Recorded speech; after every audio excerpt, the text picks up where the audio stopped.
Assalamualaikum warahmatullahi wabarakatuh. Kami dari kelompok 10 dari kelas TTP 3G5 ingin mempresentasikan tugas jaringan komunikasi data.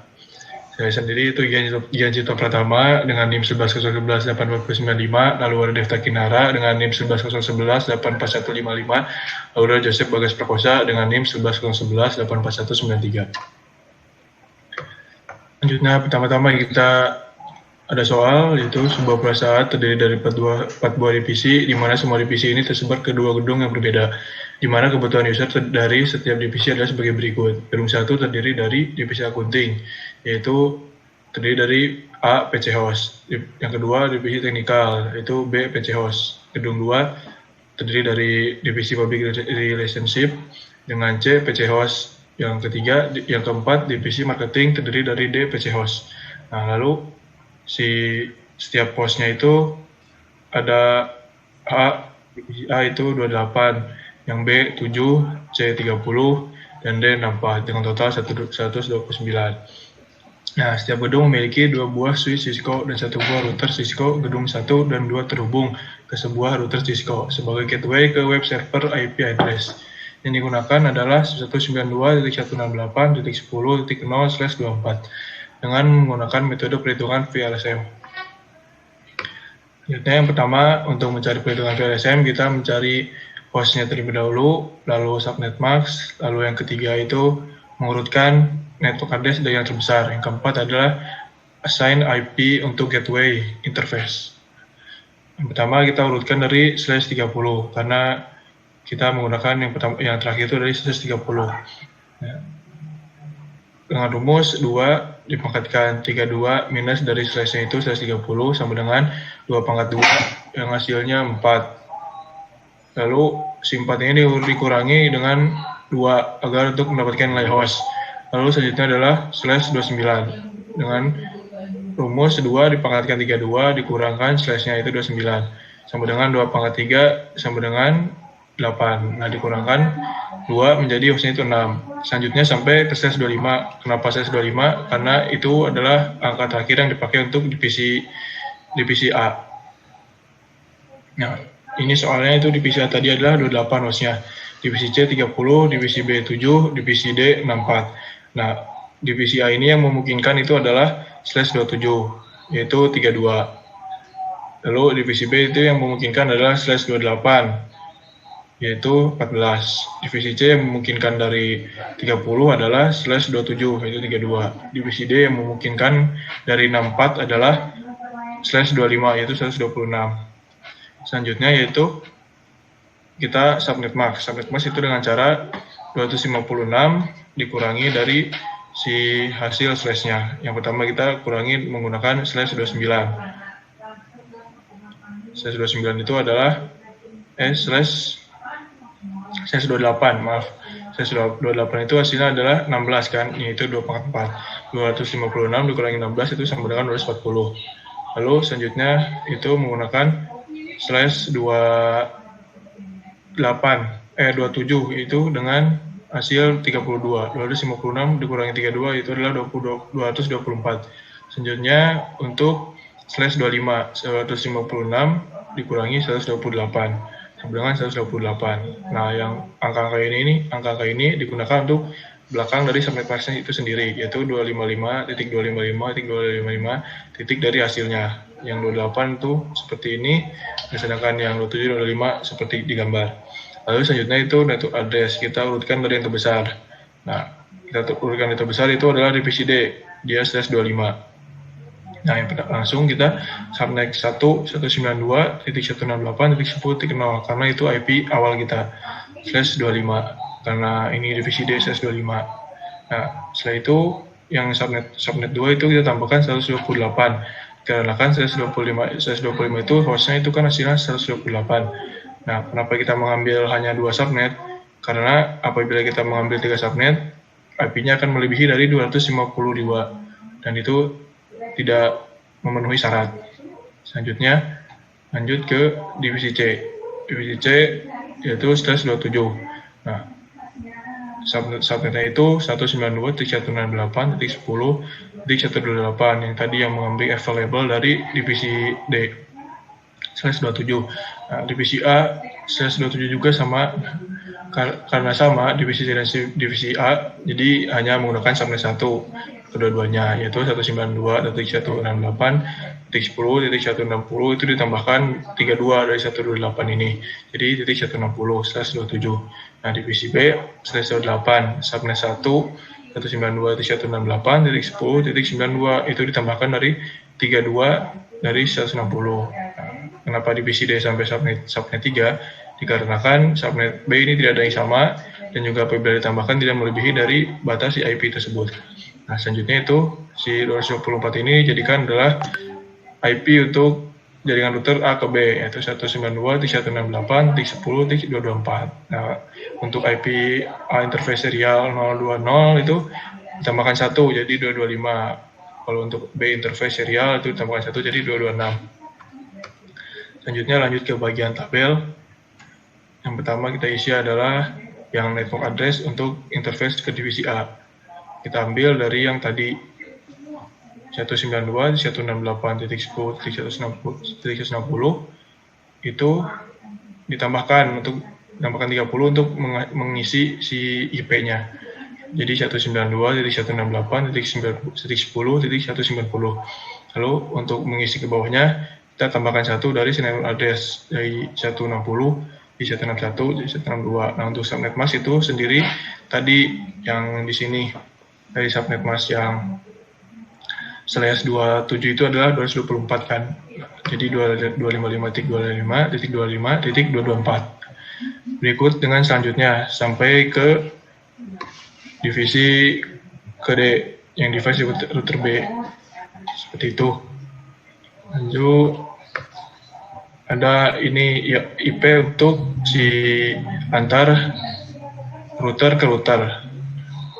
Ini adalah IP antara router gedung 1 ke router core yang IP-nya itu 192.168.10.225. Itu yang dimana tambahkan 1 dari network address yang 224 ini. Begitu juga dengan berikutnya yang 226 ini ditambahkan dari 225 ini. Kenapa subnet masknya 252? Karena /30 itu adalah si subnet masknya 252. Lalu begitu juga dengan yang RT gedung 2 ke RT core sama ditambahkan 1 dari network address. Yang 224 ini ditambahkan 4 jadi 228. Kenapa ditambahkan 4? Karena kita membutuhkan 2 IP, yang 2 kiri dan juga 2 yang kanan. Jadi kita tambahkan 4. Jadi 224 ke 228. Sama juga untuk IP yang server, kita tambahkan 4 dari yang 228. Karena kita butuh IP untuk yang kiri dan juga kanannya. Itu. Lanjut ke bagian paket tracernya. Di sini saya ingin menjelaskan untuk topologinya. Nah, di sini topologi jaringan menggunakan 3 buah router dengan jenis atau dengan tipe 4331. Kemudian menggunakan 4 buah switch dengan jenis 2960 dan dengan komputer 8 PC. Kemudian menggunakan konsol untuk config router melalui PC. Lalu kami meletakkan masing-masing interface dari switch ke router, lalu menghubungkan antar router menggunakan port serial. Terdapat 2 interface untuk setiap portnya. Dari gedung pertama ke gedung core memiliki 2 interface, lalu dari router gedung 2 juga memiliki 2 interface. Nah, di sini saya juga ingin mendemokan untuk ping. Yang pertama kita buka yaitu buka PCA, kemudian ke menu command prompt. Nah, di sini saya ingin ping sesama switch yaitu di PCB. Ping 192.168.10 PCB dengan IP address .162.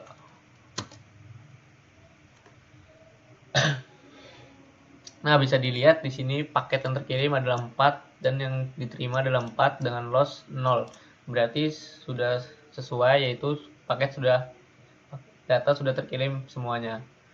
Kemudian kita akan ngeping dari PC A ke switch sebelah, yaitu PC C. Itu kita buka command prompt tadi, ping 92.168.10. IP addressnya 193 untuk PC C.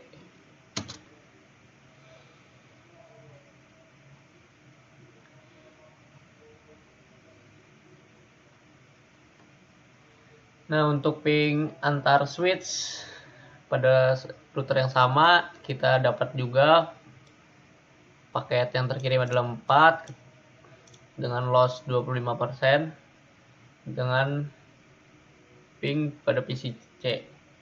Nah, kemudian kita ping lagi dari switch yang A, PC yang A ke gedung B, yaitu ke PC H saja. Ping 192.168.10.2, yaitu untuk IP address PC H.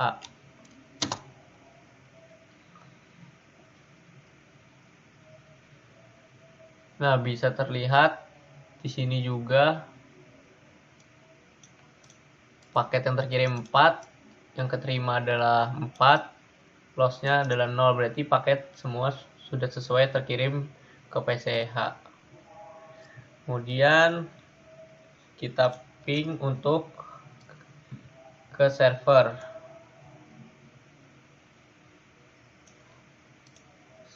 Yaitu dari PCA ping 192.168.10, yaitu IP address servernya 234.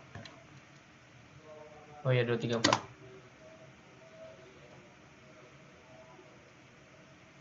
Nah, bisa terlihat di sini juga dari PCA untuk ngeping ke server, paket data dikirim 4, terima 4, dan lossnya adalah 0. Kemudian kita coba dari gedung B, yaitu dari PCE untuk ping ke server.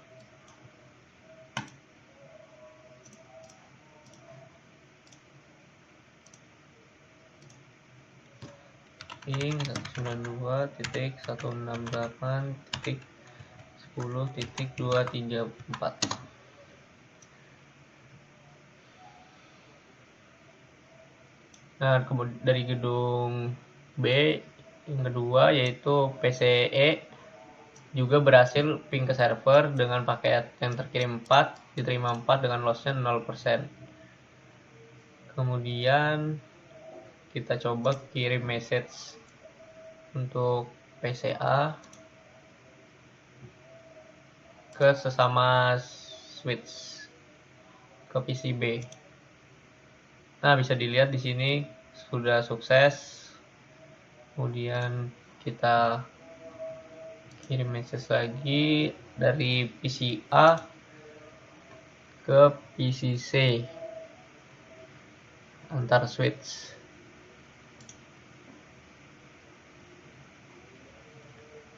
Nah, kita lihat di sini dari PC A ke PC C successful.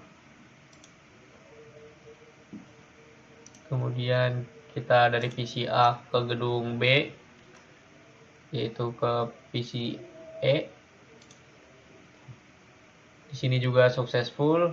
Kemudian kita kirim message untuk PC A ke server. Nah, kita lihat juga di server juga sudah sukses. Kemudian kita dari gedung B, mungkin dari PC E ke server. Nah, bisa dilihat di sini juga sukses untuk ping, mungkin begitu. Kemudian di sini kami juga menyeting SSH, yaitu untuk membukanya. Nah, di sini router kami terenkripsi dengan password konsol 123. Kemudian kita enable dulu passwordnya jarcom.dat. Nah, di sini kita buka SSH-nya URL jarcom.dat 192.168.10.190 yaitu network address yang PC di A. Kita enter, kemudian password, kemudian SSH jarcom.dat. Nah, di sini kita sudah masuk pada router gedung A-nya. Kemudian bisa dilihat di sini ada hostname, username, privilege, IP, kemudian interface gigabit 0/0 menghubungkan di PC A, kemudian ada interface gigabit 0/0/1 di PC B, kemudian dan serial menghubungkan jaringan utama yaitu jaringan router gedung 1 ke core. Kemudian kita exit, kemudian kita buka SHRUN.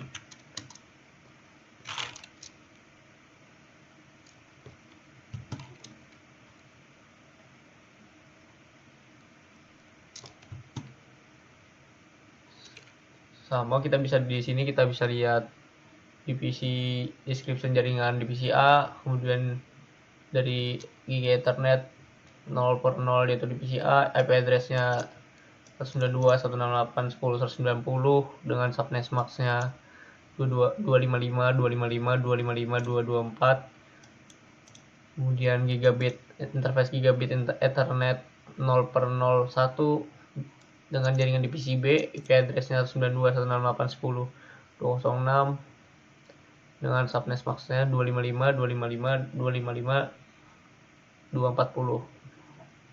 Nah, kemudian jika ingin melihat seperti SSH tadi bisa dilakukan pada router yang core dan router gedung B.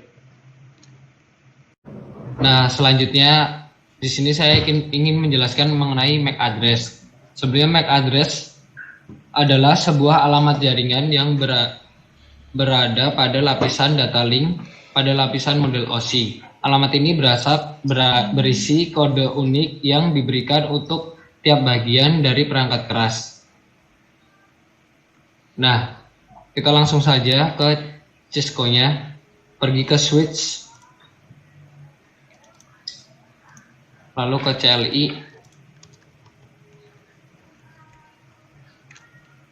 nah lalu ketik EN,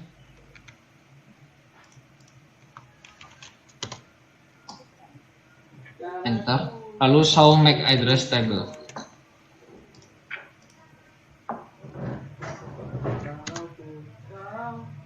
Nah, di sini terdapat satu aja ya, Giga, terdapat switch, terdapat router Giga 01.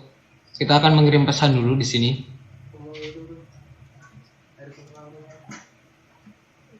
Lagi rekam Dari PC A ke PC B.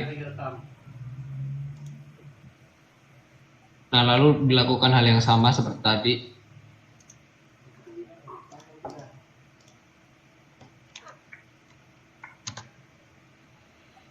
Nah, di sini udah berubah, ada 3.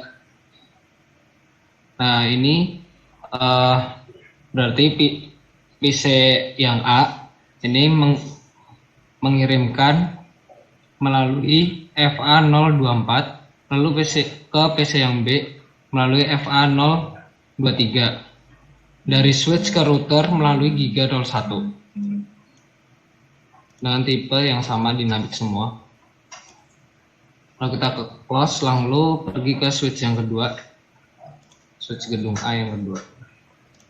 Nah, ini lakukan hal yang sama seperti tadi, ketik EN, show MAC address table. Nah, di sini ada satu juga, kita harus mengirimkan pesan dulu.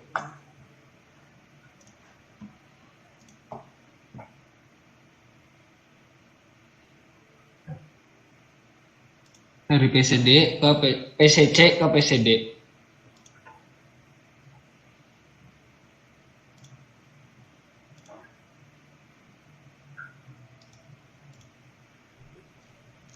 Nah, lalu ketikkan seperti tadi, pergi ke switch.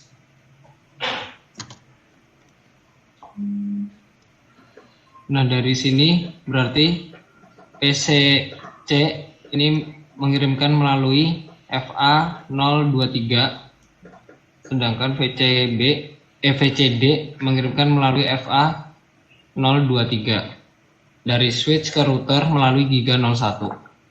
Nah, untuk MAC address-nya seperti ini, yang dilakukan sama seperti yang di gedung B. Yuk. Nah, untuk selanjutnya ada routing table. Nah, routing table adalah tabel yang memuat seluruh informasi IP address dari interface router yang lain sehingga router yang satu dengan yang lain dapat berkomunikasi. Nah, kita langsung saja ke Cisco-nya, yaitu pergi ke router gedung 1. Nah, di sini karena udah masukin password, maka langsung saja ketik show IP route.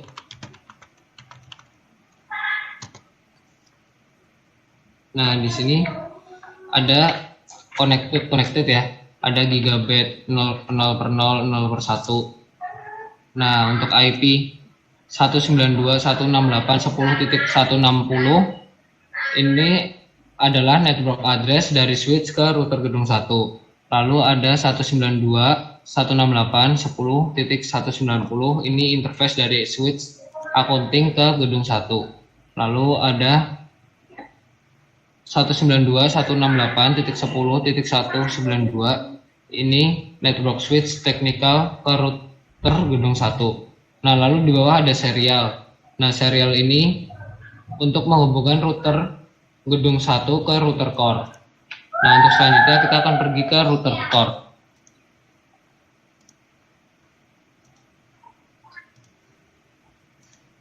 Lakukan hal yang sama seperti tadi.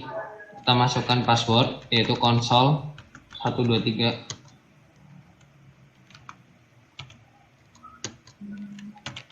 Lalu masukkan jar.com.dat. Lalu show IP route.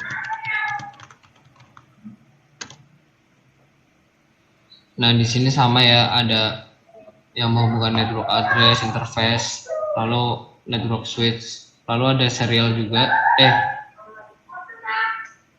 Oh iya, ada serial. Nah, lalu kita pergi ke switch gedung B.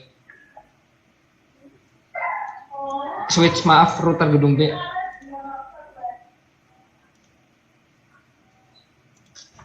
Nah, ini langsung aja ketik show IP route.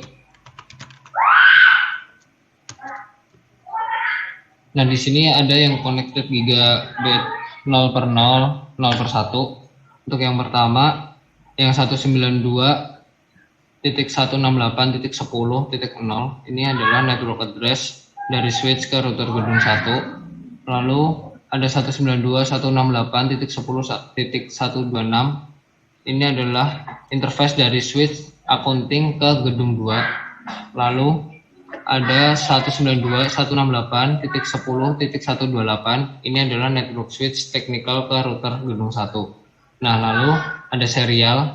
Serial ini adalah menghubungkan antara router 2 ke router gedung 2 ke router core.